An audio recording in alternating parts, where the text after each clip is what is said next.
예수님의 비유가 어떤 사람들에게는 이해가 안 되는 경우들도 있습니다. 심지어 예수님을 수종하며 따라다녔던 제자들조차도 사람들이 물러가고 난 다음에 예수님 그 비유가 무슨 뜻입니까? 그렇게 따로 질문을 할 정도로 예수님의 비유는 어떤 때는 잘 이해가 안 되는 부분도 있습니다. 그런데 오늘 이 비유는 삼척동자도 이해할 만한 아주 쉬운 비유입니다. 우리도 이 본문을 보면서 이 비유가 무슨 뜻인지 쉽게 이해할 수 있는데 그 2000년 전 현장에 있었던 율법학자와 대제사장들도 이 비유가 무슨 뜻인지 제대로 이해했던 것으로 보입니다.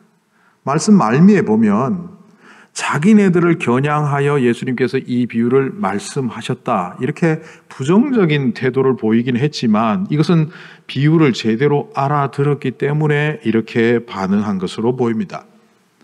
그런데 쉽다고 해서 함부로 보아서는 안 된다는 것도 또 한편의 생각입니다. 여러분은 이 비유의 제목을 뭐라고 생각하십니까? 성경을 읽다 보면 앞에 소제목이 붙어 있는데 대부분의 성경에는 이 비유를 포도원 품꾼의 비유 혹은 악한 포도원 농부들의 비유라고 제목을 붙입니다. 그런데 제목을 잘못 붙인 겁니다. 오늘 이 비유의 시작은 어떤 사람이라는 말로 시작했고 이 어떤 사람이 농부들을 고용하고 또 소작료를 받기 위하여 종을 보내고 심지어는 마지막에 자기 아들까지 보내는 결단을 하는 그런 스토리로 전개되는 것을 볼 때 이 비유의 제목은 포도원 주인의 비유라고 하는 것이 정확합니다. 그런데 이 포도원 주인을 말씀 속에서 가만히 묵상해 보면 인내심이 아주 특심한 사람으로 보입니다. 그리고 그 상황을 판단할 때 그가 굉장히 고결하고도 높은 품격을 지니고 있는 사람처럼 보이기 때문에 이 제목을 제가 붙인다면 인내심과 고결함이 있는 포도원 주인의 비유다 이렇게 말할 수 있습니다. 오늘 이 비유를 가만히 들여다보면 포도원 주인이 주인공이 되어서 몇몇의 인물들이 등장합니다. 첫 번째 3명의 종이 등장합니다. 두 번째는 포도원 농부들이 등장합니다. 그리고 마지막에는 포도원 주인의 아들이 등장합니다. 그리고 이 모든 배경은 포도원이라는 지리적, 지형적 특성 속에서 이루어집니다. 그런데 이 비유를 볼 때 우리들은 쉽게 파악할 수 없지만 당시 유대인들은 이 비유 속에 백그라운드가 되는 말씀이 있다는 것을 쉽게 파악합니다. 첫 번째는 포도원의 노래가 이 이야기의 배경이 되었다 이렇게 그들은 알았을 것 같습니다. 특별히 말씀에 해박했던 율법학자들과 말씀을 가까이 했던 제사장들은 이 이야기는 포도원의 노래를 배경으로 하고 있구나 금방 알았을 겁니다. 이사야 5장 1절부터 5절에 나오는 포도원의 노래를 제가 한번 읽어보겠습니다. 내가 사랑하는 이에게 노래를 해주겠다. 그가 가꾸는 포도원을 노래하겠네. 내가 사랑하는 사람은 기름진 언덕에서 포도원을 가꾸고 있네. 땅을 일구고 돌을 골라내고 아주 좋은 포도나무를 심었네. 그 한가운데 망대를 세우고 거기에 포도주 짜는 곳도 파놓고 좋은 포도가 맺기를 기다렸네. 그런데 열릴 것이라고는 들포도뿐이었다네. 예루살렘 주민아 유다 사람들아 이제 너희는 나와 나의 포도원 사이에서 한번 판단하여 보아라. 내가 나의 포도원을 가꾸면서 빠뜨린 것이 무엇이냐? 내가 하지 않은 일이라도 있느냐? 나는 좋은 포도가 맺기를 기다렸는데 어찌하여 들포도가 열렸느냐? 이제 내가 내 포도원에 무슨 일을 하려는지 너희에게 말하겠다. 울타리를 걷어치워서 그 밭을 못쓰게 만들고 담을 허물어서 아무나 그 밭을 짓밟게 하겠다. 이사야가 이사야 5장에 기록한 이 포도원의 노래의 주체는 하나님이십니다. 하나님이 이스라엘 백성들에게 좋은 유업, 포도원을 주었음에도 불구하고 그 열매가 들포도 쓸모없는 열매만을 거두었을 때 그 포도원을 쓸어버리겠다는 바로 그런 이야기입니다. 그리고 시편 118편 22절 이하에 나오는 이런 구절들도 있습니다. 건축자가 버린 돌이 집 모퉁이의 머릿돌이 되었나니 이는 여호와께서 행하신 것이요 우리 눈에 기이한 바로다. 예수님이 사역을 하시는 가운데 성경을 많이 인용하셨습니다. 알다시피 십자가상에서 엘리 엘리 라마 사박다니라는 말도 시편의 구절을 인용한 것이고 사역을 통하여 시편 혹은 이사야 성경을 가장 많이 인용하셨는데 오늘 말씀도 바로 이사야와 시편을 배경으로 예수님이 이 이야기를 펼치고 계십니다. 포도원의 노래하면 유다 백성들에게 하나님께서는 포도원을 허락하셨고 그 포도원이 유다라는 나라, 이스라엘이라는 나라이기도 하고 가정이기도 하고 왕에게서는 그가 통치하는 기간이기도 한 그 기간에 하나님은 은혜를 베풀었으나 그 은혜에 제대로 반응하지 못한 이스라엘 백성들이 결국 망하였다. 이사야가 죽고 난 다음 100년의 시간이 흐른 이후에 유다가 멸망합니다. 그리고 바벨론의 포로로 잡혀갑니다. 바벨론의 포로로 잡혀간 그들은 이 이사야가 그들에게 전해준 포도원의 노래가 자신들의 미래를 예언한 노래였으며 결국은 자신들의 삶을 경고한 노래였음을 거기 가서 깨닫게 됩니다. 바로 이런 배경으로 오늘 말씀을 들여다보면 이 말씀은 또한 예수님 시대 사람들에게 포도원을 허락하시고 그것을 경작하도록 하셨는데 열매를 거두고 성과가 있었음에도 불구하고 하나님께 드리기보다는 그 열매를 자신들을 위한 것으로 만들어가는 이 과정이 악하고 또 악하다는 것을 예수님께서 말씀하고 있다는 것을 그들은 들었을 겁니다. 자, 이 비유의 내용은 간단히 말하면 당시 율법학자들과 제사장들은 이렇게 이해했을 겁니다. 이 포도원 주인은 하나님이고 첫 번째, 두 번째 종은 구약의 선지자들이고 이 농부들은 자신들인데 마지막에 등장하는 이 아들이 예수님이라서 결국은 자신들이 예수를 죽이고 멸망하는 자가 될 것이라는 것을 예수님이 말씀하셨다고 여겼습니다. 정확하게 본 겁니다. 그랬기 때문에 그들은 예수님을 잡으려고 했고 그것을 자신들을 비방하고 자신들을 험담할 만한 말로 받아들인 겁니다. 그렇다면 이 말씀을 보면서 우리는 어떤 입장을 취해야 하겠습니까? 우리들은 구약의 예언자들을 박해한 적도 없고 그렇다고 예수님을 배척하며 몰아세운 적도 없기 때문에 이것은 단순히 구경꾼으로서 우리는 관찰하고 살피는 것에 지나지 않는다 이렇게 생각하시겠습니까? 아니면 주님이 이 말씀을 통하여 2000년이 지난 우리들에게도 뭔가 중요한 것을 가르쳐 준다고 생각하십니까?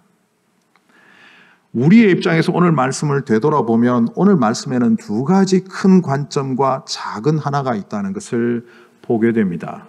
첫 번째는 이 포도원의 주인이 끝까지 인내하는 사람이라는 겁니다. 끝까지라는 것은 끝이 있다는 말이고 어느 정도까지 계속 인내하고 있다는 것을 보여줍니다. 이것은 주님이 이 세상을 향하여 갖고 계신 인내심과 같습니다. 이 인내한다라는 말은 우리말로는 참고 견디한다는 뜻인데요. 헬라어로 보면 내가 화가 나는 것을 저 멀리 둔다는 뜻입니다. 하나님은 분명히 이 땅을 심판해야 되고 하나님 속에 일어나는 그 진노를 우리에게 내려야 함에도 불구하고 그 진노와 심판을 저 멀리 두는 것을 인내하는 것이라고 합니다.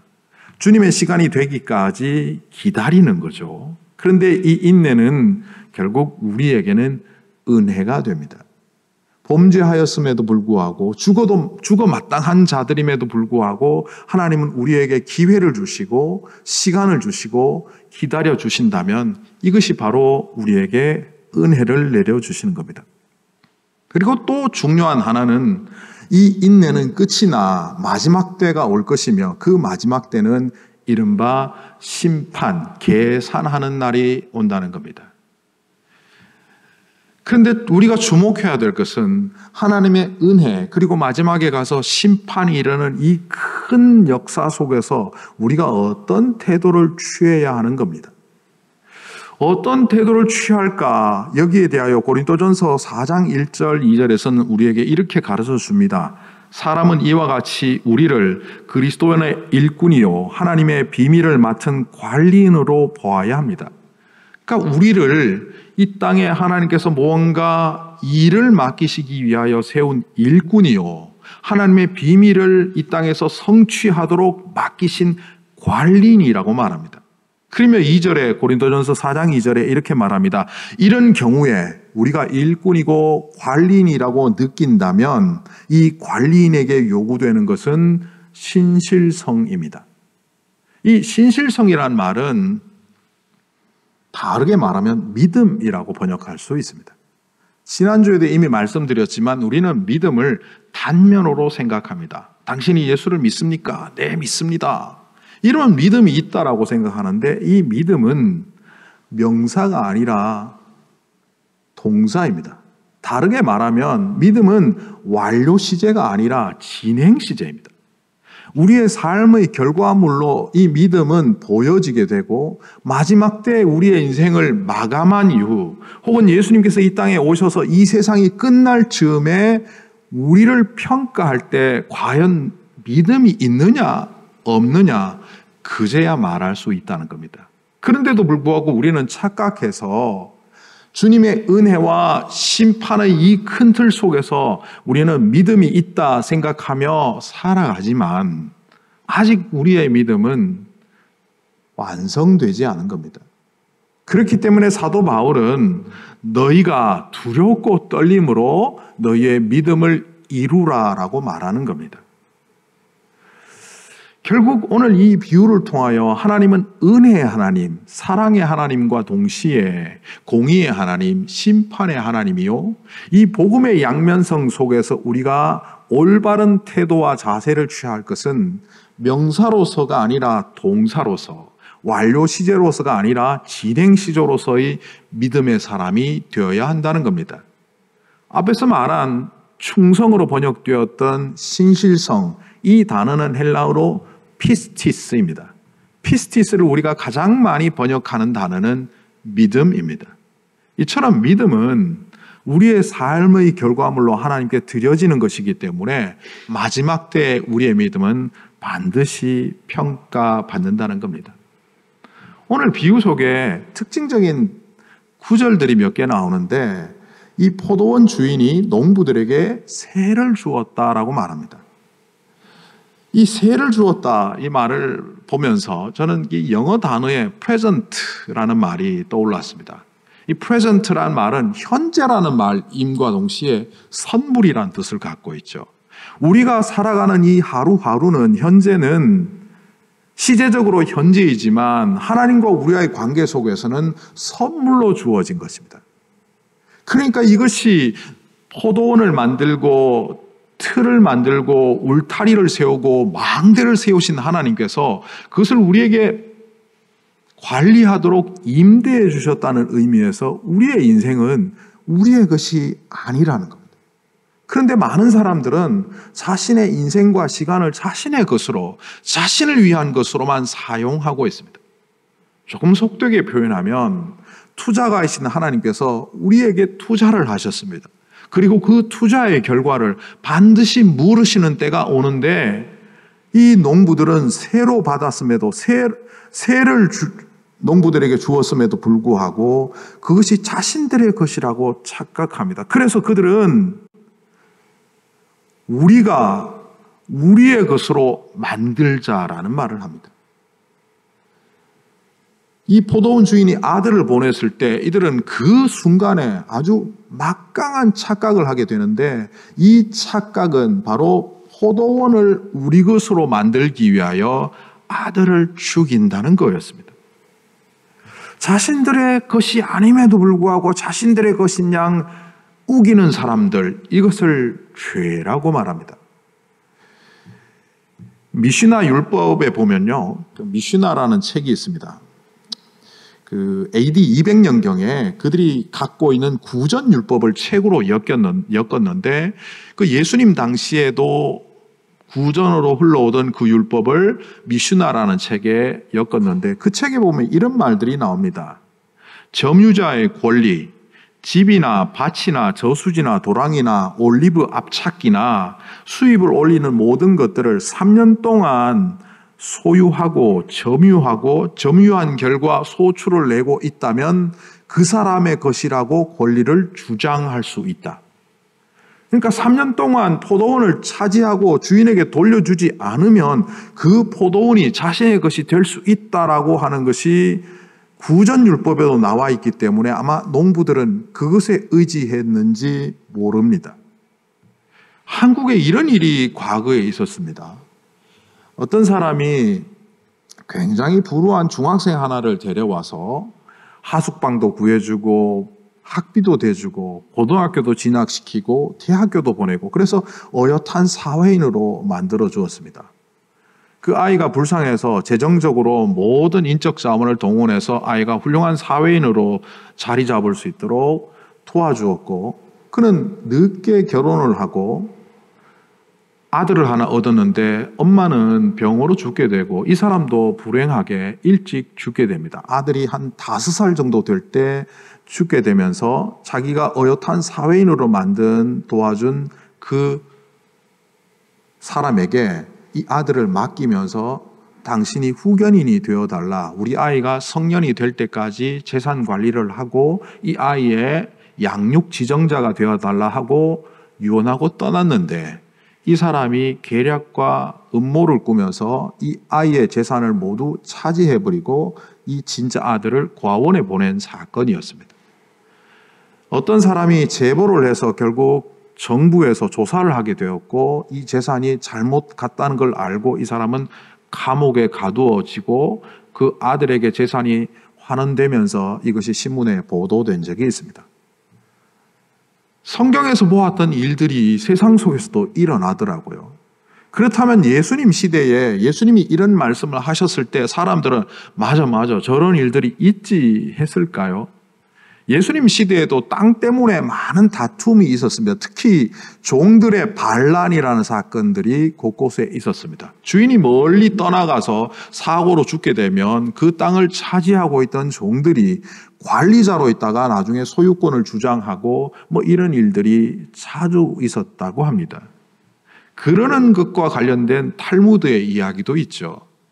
어떤 사람이 갑자기 병들어 죽을 것 같은 거예요. 멀리 타지에 유학 가 있는 아들을 불러오게 했는데 그 아들이 돌아오기 전에 자기가 죽을 것 같으니까 전 재산을 종 중에 최고인 종에게 상속을 해버렸습니다.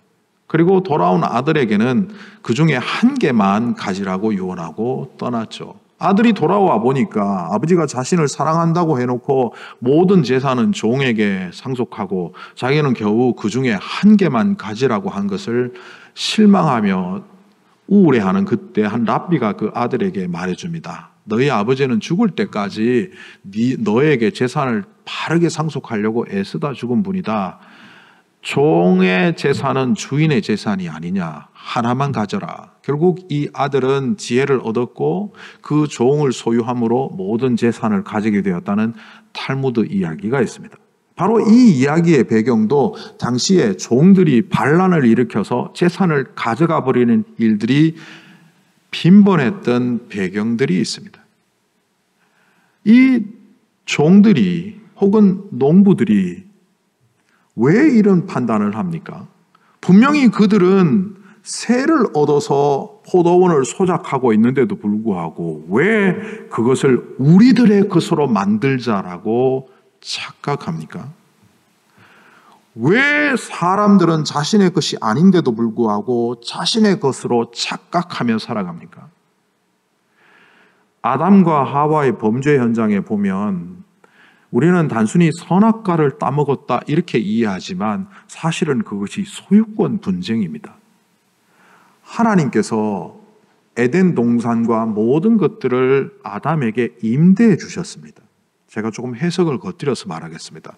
그리고 이 동산의 주인이 하나님인 걸 확인하기 위하여 선악과 하나를 세우셔서 그것이 접근 불가능하게 했고 그것이 결국 임대인에 불과한 아담임을 알게 하셨던 겁니다.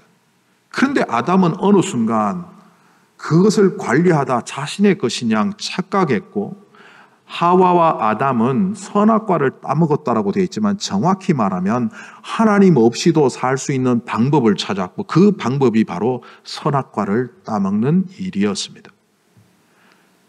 그의 인생에 하나님이 없으면 오히려 더 행복할 것이라는 착각을 했기 때문에 그는 선악과를 따먹었던 거고 이 농부도 포도원 주인이 사라지고 이 포도원이 우리의 소유가 되면 내가 행복할 것이라고 착각했기 때문에 이들은 무모하게도 종들을 핍박할 뿐만 아니라 드디어는 그 포도원 주인의 아들마저도 죽이는 일들을 했다는 겁니다.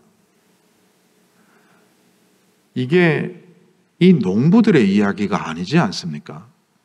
하나님은 우리에게 시간을 주시고 재능을 주시고 능력을 주시고 지혜를 주시고 지능을 주셨습니다. 우리가 갖고 있는 모든 것들은 하나님께서 우리에게 주신 것이기에 그거에 대하여 자랑할 일도 없고 감사할 일만 있을 뿐입니다. 그런데 어느덧 우리는 살아가다 보면 우리의 인생의 시간도 건강도 재능도 전부 나를 위한 것으로 만들어버리지 않습니까? 내가 귀찮으면 하지 않고 내가 하고 싶으면 하나님 말씀에 하지 말라는 것도 하고 그러고 살아가지 않습니까? 하나님께서 우리에게 주신 많은 기회들은 사실 종들을 보내고 우리에게 소출을 달라고 하는 것과 같은 겁니다. 하나님께서 이런 기회, 저런 기회, 이런 기회를 통하여 하나님의 영광을 드러낼 여러 가지 사건을 주셨음에도 불구하고 그것을 전부 우리의 낯을 드러내고 우리의 이익을 만들어내고 우리의 영광을 만들어내는 것에 사용하지 않았습니까? 그렇다면 그 순간은 하나님이 보내신 종을 때리는 사건이었고 하나님의 종을 옷 벗겨서 쫓아내는 사건이었음을 오늘 이 말씀을 통하여 우리는 발견해야 합니다. 그리고 내가 과연 어떤 지점에 서 있는지를 알아보기 위해서 기회를 상실한 공동체가, 기회를 상실한 교회가 어떻게 되어 가는지를 우리는 관찰하며 우리의 모습 속에 그것이 없는지 돌아보아야 합니다. 결국 기회를 상실한 포도원 농부들은 죽임을 당하고 포도원을 뺏기고 괴멸되었습니다. 우리가 하나님의 백성이라는 이름으로 교회라는 공동체로 세워져 있지만 기회를 상실한 채 살아가다 보면 우리 안에도 그와 같은 것들이 나타난다는 겁니다. 그 첫 번째가 하나님의 능력을 상실하고 기회를 상실한 교회 공동체에 나타나는 첫 번째 증세는 고난을 이기지 못하는 겁니다.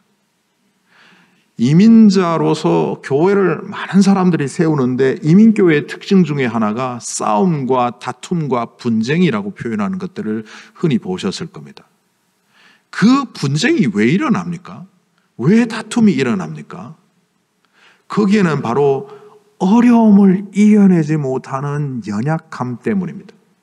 하나님이 우리에게 주신 기회를 상실하는 사람들은 그 어려움을 불평불만의 기회로 만들어버립니다. 하나님께서 우리에게 고난을 주실 때는 그것을 성공을 위한 오솔길로 바라볼 수 있는 안목이 있어야 합니다. 좁디 좁은 오솔길을 걸어가고 있지만 그것은 바로 주님과 동행하는 길이요, 오히려 그 어려움과 난관 속에서 주님께 더 의지하며 나아가도록 하시기 위하여 고난의 오솔길을 우리에게 주셨음에도 불구하고 우리는 그 오솔길을 불평합니다. 하나님 왜 이렇게 좁은 길을 주셨습니까? 왜 이렇게 험난한 길을 주셨습니까? 넓고 큰 길을 주셔서 그냥 편안하게 가게 하시지. 교회 공동체가, 믿음의 가정이, 믿음을 가진 사람들이 고난을 회피하고 고난을 싫어하는 이유는 바로 이미 우리에게 주신 수많은 기회를 상실했기 때문입니다. 하나님께서 주셨던 기회를 선용한 사람은 그 고난 속에서, 어려움 속에서 성장을 합니다. 광야를 걸으면서도 광야의 길을 내시는 하나님을 만나고, 사막을 걸으면서도 사막에 강물을 흐르게 하시는 하나님을 만나며, 그는 모든 상황 속에서 우리를 역사하시고 인도하시는 하나님을 경험했기에 그는 오솔길을 걸으며 주님과 동행하는 사람이 될 겁니다. 그런 반면 하나님의 능력과 기회를 상실한 사람들은 고난을 이겨내지 못합니다. 두 번째, 하나님의 능력을 상실한 공동체나 사람에게 나타나는 현상은요, 하나님의 말씀과 무관한 삶을 살아갑니다. 하나님의 말씀이 어떤 것인지 우리는 알고 있습니다. 자세하게는 모르고 있더라도 하나님의 말씀이 싸움보다는 평화를, 분쟁보다는 화해를, 시기 질투보다는 사랑과 용서를 말하고 있다는 것을 우리는 알고 있습니다. 그럼에도 불구하고 자기의 감정, 자기의 고집, 자기의 생각에 사로잡혀서 하나님이 뭐라고 말씀하시든 간에 상관없이 자기의 모든 감정과 판단과 고집과 생각대로 살아가고 있다면 우리는 하나님의 말씀과는 무관한 삶을 사는 사람들에 불과합니다. 세 번째는 하나님을 믿는 사람들에게, 사실은 이게 우리 교회와도 연결된 것인데, 영혼 구원과 제자 양육의 사건이 일어나지 않는다는 겁니다. 하나님께서 이 땅에 교회 공동체를 세우고 믿음의 가정들을 세우고 믿는 사람들을 세우게 하신 이유 중에 가장 큰 이유는 바로 먼저 믿는 자들을 통하여 이 땅에 죽어가는 많은 영혼들을 살리기 위함입니다. 그것이 어떤 때는 사랑으로, 어떤 때는 헌신으로, 어떤 때는 봉사로, 어떤 때는 친절함을 베푸는 일들을 통하여 이루어져야 함에도 불구하고 사람들과 만나는 관계조차도 제대로 만들어가지 않은 채 그냥 나 혼자 잘 살아가면 된다고 생각하는 이런 공동체가 되어간다면 영혼구원의 역사와 제자 양육의 사건들이 일어나지 않을 겁니다. 복음에는 양면성이 있습니다.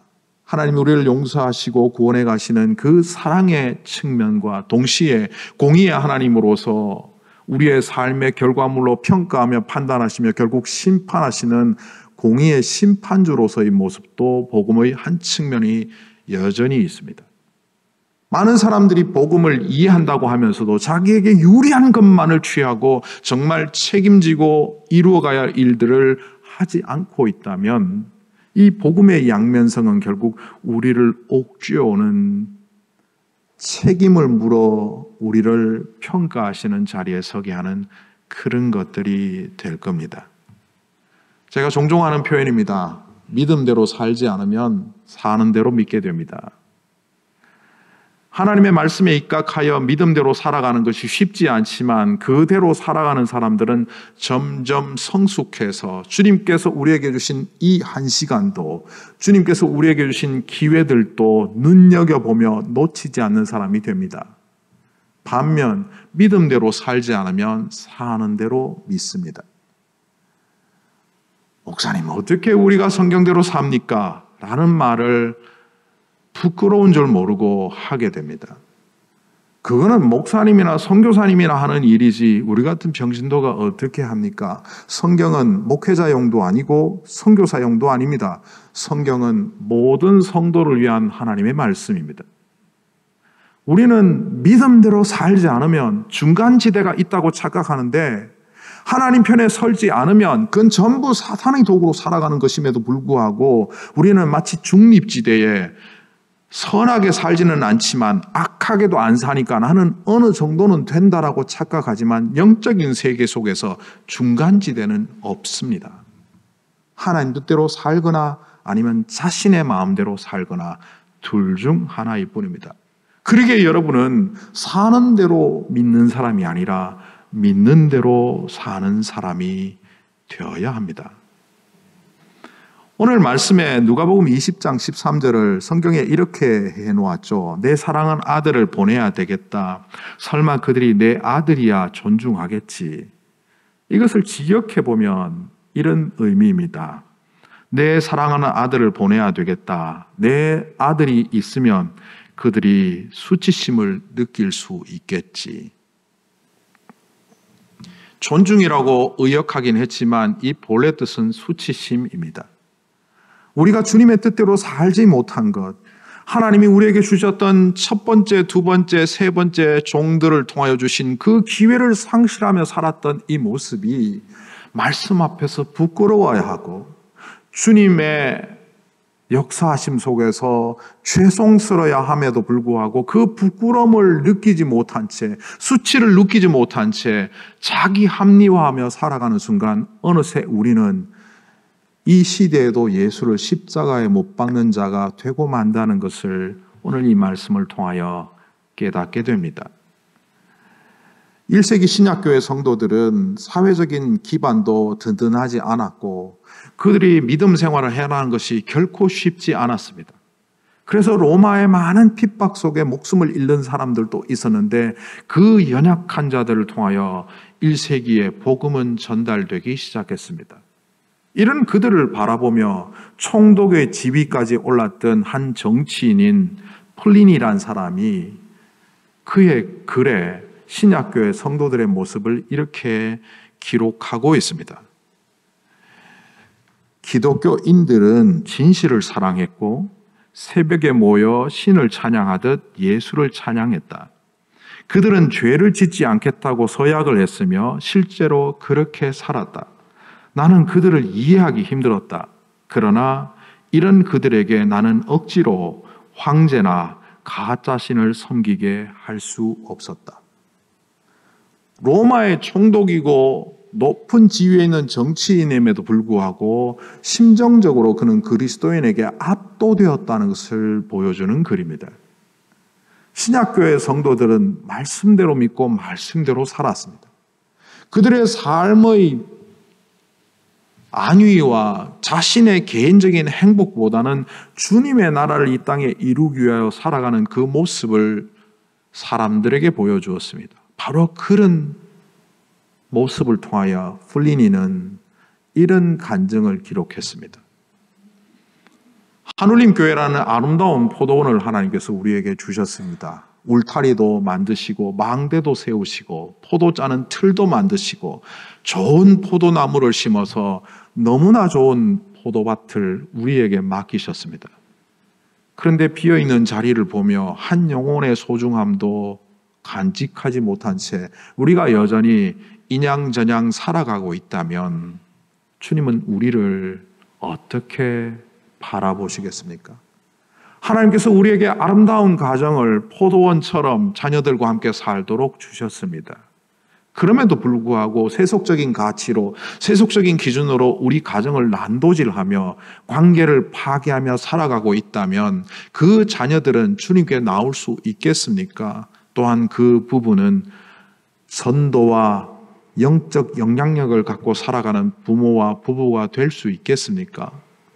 하나님이 맡겨주신 그 포도원을 뭐라고 바라보시며 말씀하시겠습니까?